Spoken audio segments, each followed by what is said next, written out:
Yeah, she is training to be a firefighter this morning. Ashley, are you getting nervous yet?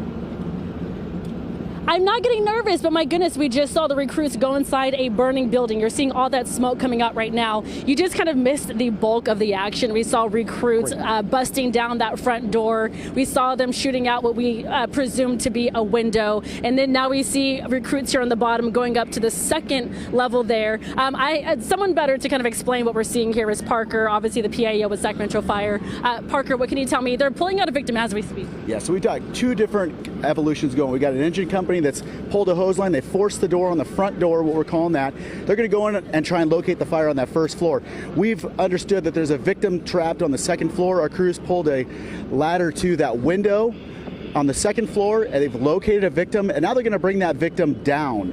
So again, multiple evolutions. We're simulating worst case scenario that there's potentially victims trapped, and we're going to hang it out on the line for that scenario. Yeah, I mean, Parker, this is critical and crucial training for your recruits. I mean, you said this is kind of worst case scenario, but how heavy is that victim? That victim's about 180 pounds. I know it's missing its lower portion, but it's still about 180 pounds. So it's a heavy dummy.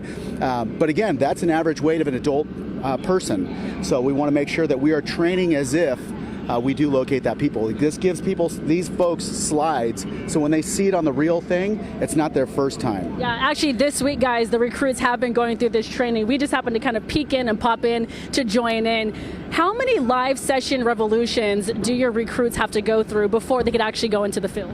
So this is the third day of this particular training, and this isn't something that just stops in the academy. This is just the beginning, the building blocks, and we're going to get them on probation. They have 12 months then to really get the foundation. They're an apprentice to a journeyman level, so they can really be operators in the field, make good decisions based on the risk that we have and the overall gain that we're going to get. Yeah, I mean, like you said, this is just the beginning. And I apologize if this is kind of being a little too transparent, but Parker, how many times do you have a recruit get to this level of training and say, you know what?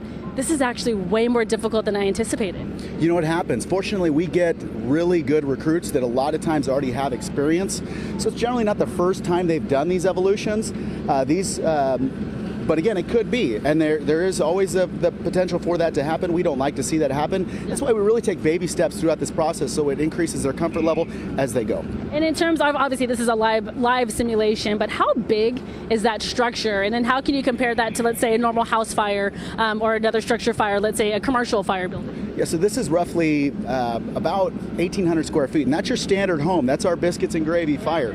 A two-story, 1,800 square foot home. We see that time and time again. We run on average about 2.5 structure fires a day. They're going to encounter this in the field. So anytime we get them experience doing this in a training environment that is safe, what we would call safe, we want to do that. Okay, thank you so much for that breakdown. Coming up in the next hour, guys, I'm actually going to get fully suited up right now. I just have the pants on and the boots on, but I'm essentially going to do just that. We're going to pull a hose. We're going to pull a line up to the second level. My photographer, Terry Haggart, is with me. We'll go in. I have a firefighter who is, his name is Russell. He'll be with me making sure everything's okay.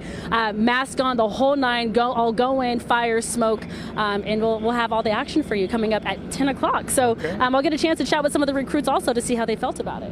Has your mom texted or called you yet to tell you you're not doing this? Yep. Yeah. She texted me and she goes, "No, you're not." And I said, "Yes, I am." Yes, and then I was like, I might still get grounded. I'm in good hands. Listen, if something were to happen, all these guys are here to save me. So we're good. We're good. By the way, at my age, I'm begging to be grounded. Fine. I'll stay in my room. No problem.